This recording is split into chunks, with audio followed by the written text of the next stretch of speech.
રાજકોટમાં પશુ નોંધણી માટે આજે છેલ્લો દિવસ છે। રજા છતાં આજે પણ પશુ નોંધણી વિભાગ ચાલુ રહેશે। લાયસન્સ મેળવવા માટે આજે મનપા કચેરીમાં ધમધમાટ છે। આવતીકાલથી કેટલ પોલીસનો મનપા કડક અમલ કરશે। નોંધણી નહીં કરાવી હોય તો ઘરેથી પણ પશુ ઉઠાવી જવામાં આવશે। આવતીકાલથી પશુ નોંધણી ફી 5 ગણી વસૂલ કરવામાં આવશે। મહત્વનું છે કે છેલ્લા એક અઠવાડિયામાં 5000 જેટલા પશુઓનું રજીસ્ટ્રેશન કરવામાં આવ્યું છે।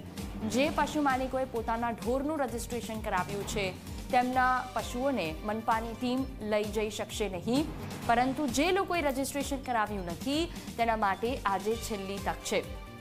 આવતીકાલથી રસ્તા પર ઘરમાં બાંધેલા તમામ રજીસ્ટ્રેશન વિનાના પશુઓને મનપાની ટીમ ઉઠાવી જશે અને ઢોરવાડામાં પૂરી દેવાશે।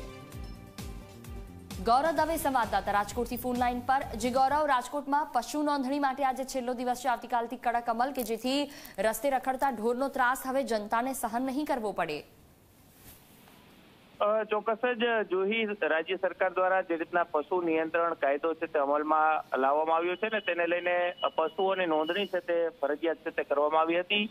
આજે નોંધણી માટેનો આજે અંતિમ દિવસ છે અને રજા હોવા છતાં પણ રાજકોટ મહાનગરપાલિકા કચેરી ખાતે પશુની નોંધણીની કાર્યવાહી છે તે શરૂ રાખવામાં આવશે। આવતીકાલથી નોંધણી વગરના જે પશુઓ હશે જેમને ઘરની અંદર રાખ્યા હશે અથવા તો વાડાની અંદર વંડાની અંદર બાંધેલા હશે તો પણ રાજકોટ મહાનગરપાલિકાની ઢોર પકડ પાર્ટી છે કે તેમના દ્વારા જે ઢોર છે તે પકડવામાં આવશે। લાયસન્સ મેળવવા માટે થઈને આજે મનપાની કચેરી ખાતે ધમધમાટ છે તે જોવા મળી રહ્યો છે। આવતીકાલથી નોંધણી ફી 5 ગણી છે તે વસૂલ છે તે કરવામાં આવશે। એક સપ્તાહમાં 5000 જેટલા પશુઓની નોંધણી છે તે કરી દેવામાં આવી છે ને આવતીકાલથી કડક ઝુંબેશ છે તે રખડતા ઢોરને લઈને રાજકોટ મહાનગરપાલિકા દ્વારા હાથ ધરવામાં આવશે। જી બિલકુલ, તમામ જાણકારી બદલ આભાર।